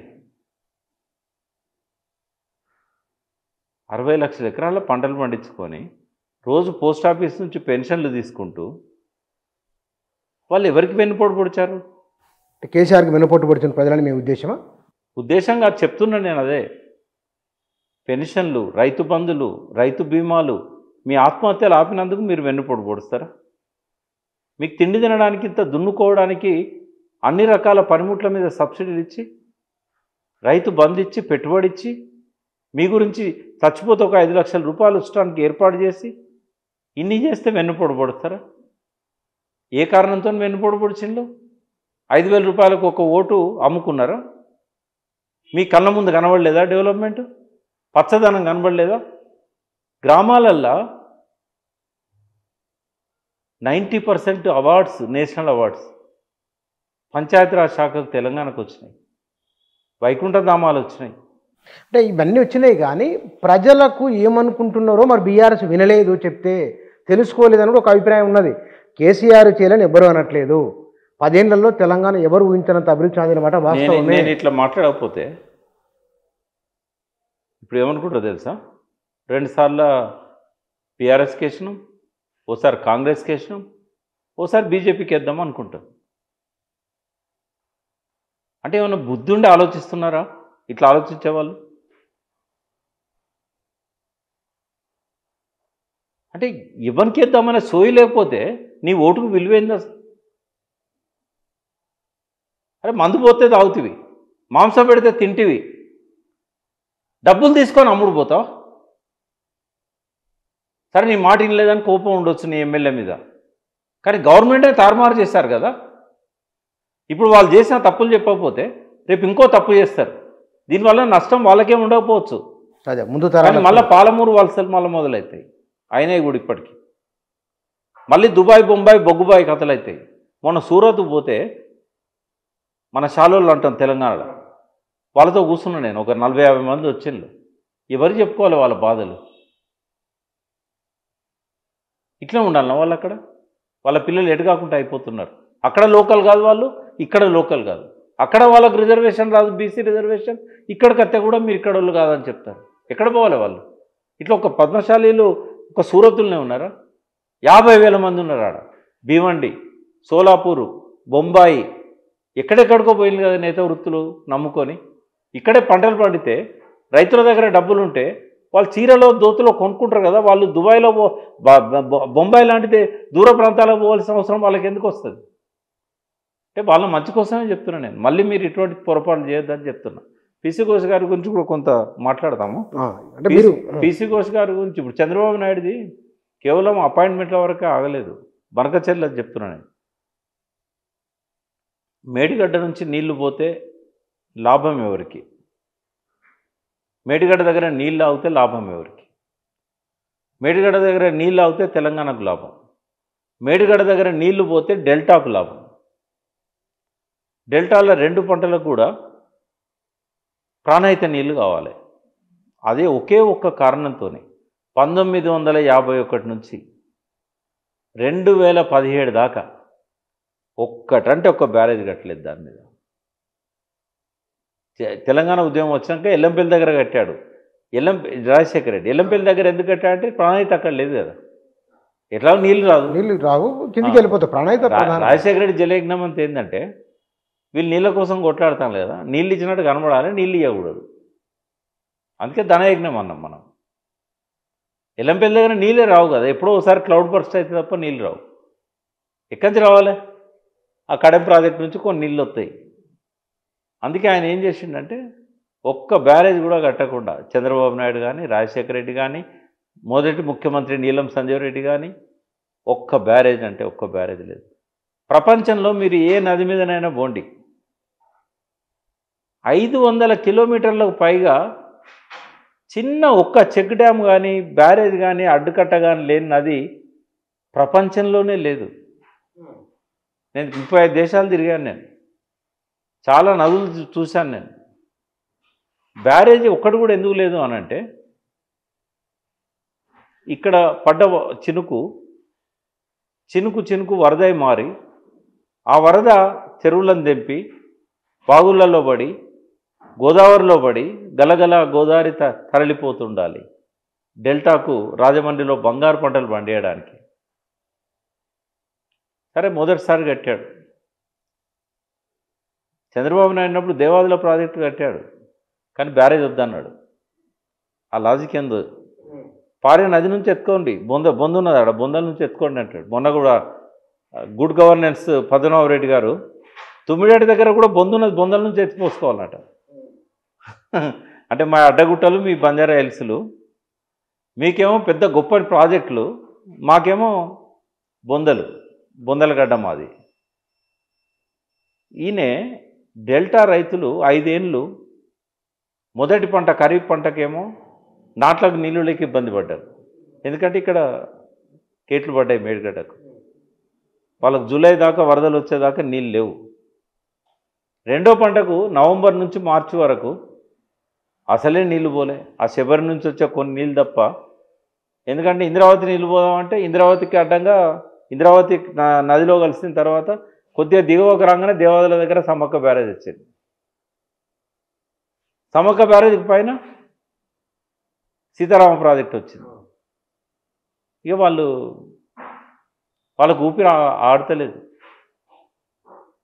తూర్పుగోదావరి పశ్చిమ గోదావరి జిల్లాలల్లో ఎక్కువ మంది ఎమ్మెల్యేలు ఏ పార్టీకి వస్తే వాళ్ళే ముఖ్యమంత్రులు. మీరు 1956 నుంచి తీయండి, నంబర్ ఎక్కువ ఉంది కాబట్టి సాధారణంగా 2 జిల్లాల ప్రయోజనమే చంద్రబాబు నాయుడు ప్రయోజనం. నేను మిగతా బీఆర్ఎస్ వాళ్ళు అన్నట్టుగా బనకచెర్ల కోసం మేడిగడ్డని ఇట్లా చేస్తున్నాను నేను. బనకచెర్ల అనేది ఇప్పటి అవసరం కాదు, ఇంకో 10 ఏళ్ళ తర్వాత. కానీ గోదావరి డెల్టాకు గోదావరి నీళ్లు తరలిపోతుండాలి, ఏ బ్యారేజ్ దగ్గర ఆగకూడదు. ఇది కుట్ర. ఈ కుట్రను ఎగ్జిక్యూట్ చేయాలంటే ఇక్కడ మన ముఖ్యమంత్రి ఉండాలి. కేసీఆర్ను గెలవలేకపోయాడు చంద్రబాబు నాయుడు, తెలంగాణను ఆపలేకపోయాడు, సాధ్యం కాలేదు. కానీ ఇప్పుడు తెలంగాణ ప్రత్యేక రాష్ట్రంగా ఉన్నా కూడా ఆయన తన ప్రయోజనాలను ఆయన నెరవేర్చుకుంటున్నాడు. సరే ఏదైనా కానీ Buchanna, PC Ghosh commission report మీద మనము ఒక్కొక్క అంశం మీద ఒక 10 నిమిషాలు నేను చెప్తాను మీకు. అది ఎందుకు నేను ఇందాక అన్నట్టు పనికిరాదు అనంటే, నేనే కాదు చాలామంది ఆయన దగ్గర సాక్ష్యం చెప్పిన వాళ్ళు లిఖితపూర్వకంగా సిడబ్ల్యూసి ఇచ్చిన జీవోలను, ఆర్డర్స్ను అన్నిటిని కూడా ఆయన ముందు పెట్టారు. ఆయన ఒక మాట మాట్లాడాడు. నిన్న అమాయకంగా ఒక మంత్రి అసెంబ్లీలో ఏదైతే అన్నాడో, కాగజ్నగర్ ఎమ్మెల్యే ఏదైతే అన్నాడో, వీళ్ళని అర్థం చేసుకోవచ్చు, వీళ్ళకి నీళ్ళ గురించి అవగాహన లేదనుకోవచ్చు. కానీ అంత ఏడాదిన్నర పాటు అందరితోని విట్నెస్లు ఎగ్జామిన్ చేసి మాలాంటి వాళ్ళతో డాక్యుమెంట్లు తెప్పించుకొని గవర్నమెంట్ నుంచి డాక్యుమెంట్లు తెప్పించుకున్న పీసీ ఘోష్ గారికి తుమ్మిడేటి దగ్గర ఎన్ని నీళ్ళు ఉన్నాయో మేడిగడ్డ దగ్గర గన్నే నీళ్ళు ఉన్నాయని ఎట్లా చెప్తారండి? సెంట్రల్ వాటర్ కమిషన్ ఇచ్చిన రిపోర్ట్లో 283 టీఎంసీల నీళ్లు మేడిగడ్డ దగ్గర ఉన్నాయని చెప్పారు. ప్రాణహిత కలిసిన తర్వాత 165 టీఎంసీలు ఇక్కడ ఉన్నాయని చెప్పారు తుమ్మిడేటి దగ్గర. ఈ 2 ఆర్డర్స్ ఆయన దగ్గర ఉన్నాయి. ఆయన నివేదికలు అట్లా రాయొచ్చా? వన్ వే కనబడుతుంది మీరు చెప్పిన దాని ప్రకారం. వన్ వే అంటే ఇంగ్లీష్ రాదనుకోవాలనా, లేకపోతే చదవడం రాదనుకోవాలనా? అక్కడ ఇక్కడ తేడా లేదట. రెండవది, రిటైర్డ్ ఇంజనీర్స్ ఇచ్చిన నివేదికను ప్రభుత్వం పట్టించుకోలేదు, అది కోల్డ్ స్టోరేజ్లో పెట్టేసింది. ఎక్స్పర్ట్ కమిటీని ప్రభుత్వం అపాయింట్ చేసింది, దాన్ని అస్సలు పట్టించుకోలేదని చెప్పి ఘోష్ గారు కామెంట్ చేస్తాడు. నేనేమంటున్నా అంటే, రిటైర్డ్ ఇంజనీర్స్ నివేదికను పట్టించుకున్నది కాబట్టే వాళ్ళకి ఇచ్చిన అసైన్మెంట్ ఏంటి అంటే, ఘోష్ గారు అర్థం చేసుకున్నదేమో మేడిగడ్డ కట్టాలన్నా వద్దా అని. అట్లా ఎక్కడ లేదు, ఒక్క లైన్ కూడా లేదు. మరి ఇంగ్లీష్ రాదనుకోవాలా ఘోష్ గారికి? అందులో ఏమున్నదంటే, రిటైర్డ్ ఇంజనీర్స్ కమిటీ అపాయింట్ చేసింది మేడిగడ్డ నుంచి మిడ్ మానేర్కు టన్నెల్ ద్వారా కానీ లిఫ్ట్ ద్వారా కానీ పైపుల ద్వారా కానీ నీళ్ళని తీసుకురావడం వీలవుతుందా? ప్రియంబుల్నే ఉంది ఫస్ట్ పేరాల. వాళ్ళు లాస్ట్ పేరాలు ఏం రాశారు? మేడిగడ్డ నుంచి మిడ్ మానేరుకు నీళ్ళు తీసుకురావడం ఖర్చుతో కూడిన పని, చాలా ఇబ్బందులు ఉన్నాయి, ఇది సాధ్యం కాదు. ఆయన ఏం రాస్తాడు తెలుసా? మేడిగడ్డ అనేది సాధ్యం కాదు, మేడిగడ్డ ఫీజిబుల్ కాదు, మేడిగడ్డ ఖర్చుతో కూడుకున్నదని రాశాడు. అరే వాళ్ళు చెప్పింది ఒకటి అదే 11 పేజీలలో మేడిగడ్డ కట్టండి, మేడిగడ్డ ఫీజిబుల్, మేడిగడ్డ 105 మీటర్ల ఎత్తున కట్టండి అని రాశారు వాళ్ళు. వాళ్ళు చేసిన పొరపాటు ఏంటంటే రిటైర్డ్ ఇంజనీర్స్, మేము చెప్తూనే ఉన్నాం, రేవంత్ రెడ్డి అసెంబ్లీలో చెప్తున్నాడు రిటైర్డ్ ఇంజనీర్స్ మేడిగడ్డను వద్దన్నారని. ఆ రాసిన వాళ్ళు అప్పుడు అందరు బతికే ఉన్నారు. ఇప్పుడంటే ఒక అనంతరాములు చనిపోయాడు. రేవంత్ రెడ్డి సభలో అబద్ధాలు చెప్పినప్పుడు అన్న బయటకు వచ్చి ప్రెస్ మీట్ పెట్టి చెప్పాలి కదా. అవును, చెప్పాలి కదా. మరి వాళ్ళు చెప్పలేదు. చెప్పేవారు ఘోష్ గారికి జోష్ వచ్చింది. ఘోష్ గారికి జోష్ వచ్చేసింది. ఇక రిటైర్డ్ ఇంజనీర్స్ మౌనమునుల పాత్ర వహిస్తున్నారు, వాళ్ళు తెలంగాణ బిడ్డలు, ఉద్యమంలో ఉన్నారు, వాళ్ళని ఎవరు రమ్మన్నారు? వాళ్ళు ఉద్యమంలో చేత కాకుండా వచ్చి పాల్గొన్న వాళ్ళు. నాకు అనంతరాములు గారు శ్రీకృష్ణ కమిటీ విచారణ జరుగుతున్న సమయంలో మహబూబ్ నగర్కి అక్కడ గద్వాల గెస్ట్ హౌస్కి వచ్చాడు. అంటే గా వయసులో 80 ఏళ్ళు దాటినాక. శ్యాంప్రసాద్ రెడ్డి అయితే మొత్తము అసలు ఆయన ఉద్యమంలో మొత్తం పార్టిసిపేట్ చేశాడు. వీళ్ళంతా ఉద్యమకారులు. పోనీ అప్పుడంటే వాళ్ళు పాల్గొనలేదు. ఇక జోష్ వచ్చింది కాబట్టి ఘోష్ గారు ఇష్టం వచ్చిన అబద్ధాలు రాశారు. అందులో అబద్ధాలని ఎందుకంటున్నా అంటే, ఇదేం నేను ఆయన మోటివ్స్ ఆపాదించడం కాదు. రిపోర్ట్ ఒకటి ఉంటే ఆయన ఒకటి రాశాడు, దానికి భిన్నంగా రాశాడు. భిన్నంగా రాసినప్పుడు అది అబద్ధమే అవుతుంది. ఎందుకంటే డాక్యుమెంటరీ ప్రూఫ్ ఉంది. రిటైర్డ్ ఇంజనీర్స్ ఇచ్చిన నివేదిక మనందరి దగ్గర ఉన్నది. మేడిగడ్డను వాళ్ళు వద్దనలేదని చెప్పడానికి మనందరి దగ్గర ప్రూఫ్ ఉంది. ఎట్లా రాస్తాడు ఘోష్ దాన్ని వద్దన్నాడు, రిటైర్డ్ ఇంజనీర్స్ వద్దన్నారు? ఆ నివేదికను పట్టించుకోలేదనడం ఇంకో పెద్ద అబద్ధం. ఎందుకు అంటే ఆ నివేదికను కేసీఆర్ గారు గౌరవించారు కాబట్టే మిడ్ మానేర్ నుంచి నేరుగా మిడ్ మానేర్కు మేడిగడ్డ నుంచి పైప్ లైన్ వేయలే. వాళ్ళు వద్దన్నారు కాబట్టి వేయలేదు. సరే, వాళ్ళు ఒక సూచన చేశారు, తుమ్మిడట్టు మీద వేమనపల్లి బ్యారేజ్ అనేది అది కట్టవచ్చు, దీని బదులు అది కట్టవచ్చు అని చెప్పేసి పీసీ ఘోష్ ముందట కూడా వాళ్ళు ఆ రిపోర్ట్ ఇచ్చారు కదా. ఆ రిపోర్ట్ ఇచ్చిన తర్వాత వీళ్ళని సాక్ష్యాన్ని పిలిచాడు. పిలిచినప్పుడు ఘోష్ గారు అడిగారు, వేమనపల్లి దగ్గర మీరు కట్టమన్నారు కదా, వేమనపల్లి అంటే మనకు కాళేశ్వరానికి ఉన్న మేడిగడ్డకు మధ్యలో, మన తుమ్మిడటికి మధ్యలో ఉంటుంది, ప్రాణహిత మీద ఇటు కాళేశ్వరానికి దగ్గర ఉంటుంది, తుమ్మిడటికి కొంచెం దూరం ఉంటుంది. సరే, వేమనపల్లి దగ్గర కట్టమని వీళ్ళు రాశారు, సర్వే చేసి కట్టండి అని. వాళ్ళని పిలిపించాడు ఘోష్. ఆయన ముందరికి వచ్చారు. వచ్చినప్పుడు ఏం చెప్పారంటే, నలుగురు వచ్చారు. అప్పుడు శ్యాంప్రసాద్ రెడ్డి అమెరికాలో ఉన్నాడు. మేము అప్పుడు వేమనపల్లి దగ్గర కట్టమన్నాం, కానీ సెంట్రల్ వాటర్ కమిషన్ తర్వాత మాకు ఎన్ని నీళ్లు ఉన్నాయి తుమ్మిడటి దగ్గర అనేది లెటర్ వచ్చిన తర్వాత నీళ్లు లేవు కదా వేమనపల్లి దగ్గర కడితే అని మేము అర్థం చేసుకున్నాం, అందుకని మేము ప్రభుత్వం మీద ఒత్తిడి చేయలేదన్నారు వాళ్ళు. ఆయనకు అది కూడా ఎక్కలేదు. ఎందుకంటే ఆయన ముందటికి వచ్చి ఆయన ముందు కూర్చొని విలేకరుల సమక్షంలో ఈ మాటలు చెప్పారు. మేము మేడిగడ్డ వద్దనలేదని చెప్పారు. ఘోష్కి చెవులో చెప్పలేదు. ఘోష్ విచారణ అంతా విలేకరుల ముందు జరిగింది. బహిరంగ విచారణ కదా అది, బహిరంగ విచారణ. మరి ఎట్లా రాస్తారండి వేమనపల్లి దగ్గర కట్టమంటే కట్టలేదని?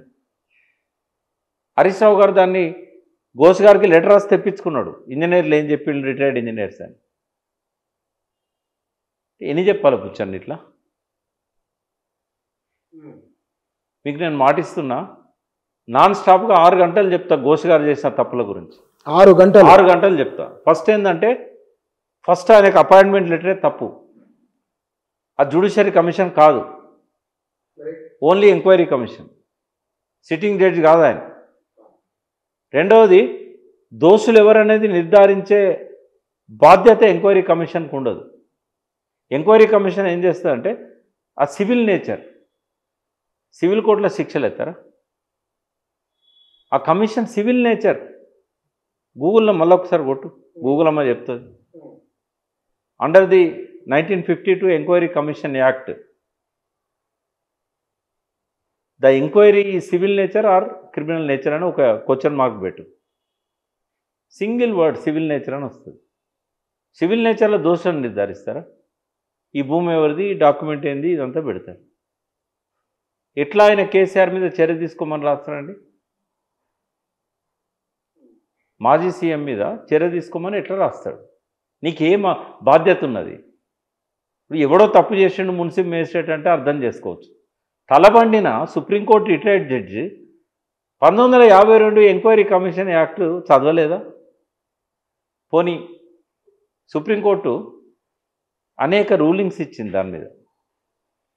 జయలలిత కేసులో ఇచ్చింది, కిరణ్ బేడి కేసులో ఇచ్చింది. ఇదే ఎంక్వైరీ కమిషన్ యాక్ట్ మీద, జడ్జీల ప్రవర్తన మీద, కమిషన్ ఎంక్వైరీ చేసిన వాళ్ళ ప్రవర్తన మీద. మూడోది Radhakrishnan case, Kiran Bedi case, Advani case, Jayalalithaa case. 4 కేసులలో రూలింగ్స్ ఉన్నాయి. ఈయనకు అర్థం కాలేదా? ఇంగ్లీష్ అంటే అర్థం కాకపోవచ్చు, మరి లా అర్థం కాదా సుప్రీంకోర్టు రిటైర్డ్ జడ్జికి? ఎందుకు రాయాల్సి వచ్చింది? కేసీఆర్ గారిని సాక్షిగా పిలిచాడు. ఓ పెళ్ళికి ఇన్వైట్ చేస్తాం కదా, పెళ్లి పత్రిక, సాక్షిగా పిలిచి నువ్వు దోషిగా ఎట్లా నిలబెడతావు? సెక్షన్ 8B అండ్ C ప్రకారంగా enquiry commission act section B and section C. B ఏం చెప్తుందంటే, నువ్వు దోషి అని నిర్ధారణ అయితే కనుక, నీ మీద ఆరోపణలు వస్తున్నాయి, బుచ్చని నేను పిలుస్తారు, నీ మీద అప్పటికే ఒక 100 మంది మాట్లాడిండ్రు, నీ మీద నేరపూరితమైన ఆరోపణలు చేశారు. ఘోష్ గారు నీకు నోటీస్ ఎట్లా ఇవ్వాలి తెలుసా? 8B కింద, బుచ్చన్న మీ మీద ఫలానా సాక్షి ఇట్లా అన్నాడు, ఒక నేరారోపణ చేశాడు, ఇంకో సాక్షి ఈ రకమైన నేరారోపణ చేశాడు, వీటి గురించి ఎంక్వైరీ చేయడానికి మిమ్మల్ని పిలుస్తున్నాం, మీరు ముద్దాయి, ఎందుకంటే మీ మీద ఆరోపణలు వచ్చాయి, మిమ్మల్ని మీరు సమర్థించుకోవడానికి మీ దగ్గర ఉన్న సాక్ష్యాధారాలు ఉంటే తీసుకురావాలని చెప్పి అడగాలి. ఆయన ఏం రాస్తాడు? టైం ఫిక్స్ చేసి you have to attend the enquiry, you are at liberty to bring any documents అట. అట్లా కాదు కదా. అసలు నిన్ను ఏం అడగడానికి పిలుస్తున్నా అనేది అది చెప్పాలి. సాక్షులు ఏమన్నారో చెప్పాలి నీ మీద. ఎందుకంటే ఒక వ్యక్తి ప్రతిష్టను దెబ్బతీసే హక్కు ఎంక్వైరీ కమిషన్ జడ్జికి ఉండదు. ఇది చట్టం చెప్తున్నది. నువ్వు ఎంత పొడుగాడు అయితే నాకేంది? నువ్వు చట్టాన్ని గౌరవించినప్పుడు, నువ్వు సుప్రీంకోర్టు చీఫ్ జస్టిస్ రిటైర్ అయితే నాకేంది? సుప్రీంకోర్టు జడ్జి అయితే నాకేంది? ఈ రాజ్యాంగం మీద నాకు గౌరవం ఉంది, ఈ చట్టాల మీద నాకు గౌరవం ఉంది. ఇది లేదు అని నీ కమిషన్ రిపోర్ట్ చెప్తా ఉన్నది. సెక్షన్ 8Cలో ఒక దోషిని, ఒక ముద్దాయిగా ఒక వ్యక్తి సాక్ష్యం చెప్పినప్పుడు ఆ ముద్దాయికి ఒక హక్కు ఉంటుంది. ఆయన సాక్ష్యం చెప్పే దొంగ సాక్ష్యమా, అసలు సాక్ష్యమా, క్రాస్ ఎగ్జామిన్ చేసుకోవడానికి అడ్వకేట్ పెట్టుకోవాలి. ఇది మున్సిపల్ కోర్టులో, మీ నాగర్ కర్నూలు కోర్టులో కూడా సాక్ష్యం క్రాస్ ఎగ్జామిన్ చేస్తారు అక్కడ లాయర్లు. మరి ఇది తెలియదా? సరే, జీవితం అంతా హైకోర్టులో ఆయన ప్రాక్టీస్ చేయవచ్చు, హైకోర్టు జడ్జి కావచ్చు, సుప్రీంకోర్టు జడ్జి కావచ్చు, కింది కోర్టుకి ఎన్నడూ పోకపోవచ్చు. కానీ ట్రయల్ కోర్టు అంటే అక్కడ సాక్షులను విచారిస్తారనేది తెలియదా? క్రిమినల్ ప్రొసీజర్ కోడ్ తెలియదా? ఇవన్నీ తెలిసినా కూడా ఇట్లా చేశాడంటే అనుమానాలు రావమ్మా అలాంటి వాళ్ళకు? బుచ్చన్న, నాకు నీటిపారుదల మీద పరిజ్ఞానం ఉంది, నాకు చట్టాల మీద పరిజ్ఞానం ఉంది. ఎందుకంటే నేను ఒక 10 సంవత్సరాలు అడ్వకేట్గా పనిచేశాను. ఈరోజు కూడా నేను కోర్టు అప్పుడప్పుడు వెళ్ళొచ్చు. 39 సంవత్సరాల బార్ కౌన్సిల్ అనుభవం, నా మెంబర్షిప్ అట్లే ఉంది. ప్రజలకు చెప్తున్నా నేను, ఇన్ని అబద్ధాలు ఒక రిటైర్డ్ జడ్జి ఎట్లా రాయగలుగుతాడు? ఇన్ని ఉల్లంఘనలు ఎట్లా చేయగలుగుతాడు? చట్టానికి ఉల్లంఘనలు ఎట్లా చేయగలుగుతాడు? ఈ విషయాలు బయట పెడతానంటే పద్మవ్యూహంలో అభిమన్యుడిలాగా నిన్న హరీష్ రావును చూస్తే అనిపించింది నాకు. ఆ సినిమా ఎన్టీ రామారావు ఏదో ఉండే కదా, ఎన్ని రకాలుగా అభిమన్యుడిని చంపడానికి కుట్రలు చేస్తారు. లాస్ట్గా ఆ కుట్రలకు అభిమన్యుడు బలైపోతాడు. నిన్న అసెంబ్లీ చూస్తే ఒక్కడు వాస్తవాలు చెప్తానంటే 33 సార్లు ఆయన గొంతు నొక్కే ప్రయత్నం. ప్రజలకే వదిలేద్దాం బుచ్చన్న. ఈ పీసీ ఘోషణ వాళ్ళు ఎట్లా అర్థం చేసుకుంటారో, ఈ మిస్టర్ డైవర్షన్ ఎట్లా అర్థం చేసుకుంటారో, ఇక్కడ ఉండకుండా 2 రాష్ట్రాలను ఏలుతున్న పచ్చి తెలంగాణ వ్యతిరేకిని ఎట్లా అర్థం చేసుకుంటారో ఈ పిచ్చి జనానికి వదిలేద్దాం. ఇంకా నేను ఇంతకంటే ఏం చెప్పాను మాట. మీరు ఇవాళ మాట్లాడిన వాటిలలో 2 విషయాలు చాలా వాటిని మీరు స్ట్రెస్ చేసి చెప్పారు. చంద్రబాబు నాయుడు పరిపాలనే తెలంగాణలో ఉన్నది నెంబర్ 1. నెంబర్ 2, ప్రధానమంత్రి ఒక ముఖ్యమంత్రి చేతిలో కీలు బొమ్మ అని కూడా మీరు అన్నారు. లేవు, సీట్లు లేవు కదా. 240 సీట్లతోని భారతదేశాన్ని పరిపాలిస్తాడా ఆయన? మోడీ గారు అంటే గౌరవం ఉంది, కానీ ఆయన గౌరవప్రదమైన స్థానంలో ఉండాలంటే కొంతమంది మూర్ఖుల మీద ఆధారపడాల్సి వస్తున్నది. నేను పాపం నితీష్ మూర్ఖుడు చాలా మంచి ముఖ్యమంత్రి, బట్ ఈ మూర్ఖుల మీద ఆధారపడాల్సి వస్తున్నది. వాస్తవమా కాదా? నువ్వు చెప్పు నాకు. 240తో పరిపాలన చేస్తాడా? కష్టం, కాని పని. మద్దతు కావాల్సిందే. బహుశా ఈ పీసీ ఘోష్ కమిషన్, ఈ రిపోర్ట్, ఈ వ్యవహారము భవిష్యత్తు ఎట్లా ఉండవచ్చు? ప్రభుత్వం ఏం చెప్తాను? సిబిఐ అని చెప్తున్నారు. రాత్రి ఇచ్చాడు కదా 1:30కు, అసెంబ్లీని అర్ధరాత్రి దాకా నడిపించి సిబిఐకి అప్పచెప్పిండు కదా. అసెంబ్లీ తీర్మానం చేసింది కదా. ఇప్పుడు ఏం జరగబోతుందో ప్రజలకు తెలియాలి మీ ద్వారా. ఇంకా సెన్సేషన్ అవుతుంది. ఆయన పేరే మిస్టర్ డైవర్షన్. ఆయనకు అవసరమైనప్పుడల్లా సిబిఐ ఇక్కడ ఎంక్వైరీ చేస్తుంది. ఎప్పుడు అవసరమైతే అప్పుడు సిబిఐ ఇక్కడ ఎంక్వైరీ చేస్తుంది. ఎవరికి అవసరం? ఇక్కడ ముఖ్యమంత్రికి అవసరమైనప్పుడల్లా. సపోజ్ ఇక్కడ టీఆర్ఎస్ఓ బీఆర్ఎస్ఓ సభ పెట్టుకున్నది, అప్పుడు ముఖ్యమంత్రికి అవసరం అవుతుంది దాని నుంచి డైవర్ట్ చేయడానికి. పంచాయతీ ఎలక్షన్లు వస్తున్నాయి, సిబిఐ ఎంక్వైరీ మొదలవుతుంది. రేపు ఏదన్నా కేసీఆర్కు మంచి పేరు వచ్చేది ఏదన్నా జరిగింది, ఇక్కడ సిబిఐ ఎంక్వైరీ ఆయన పిలుస్తుంది విచారణకు. సిబిఐకి అదుపు లేదు, అది ఆకాశం.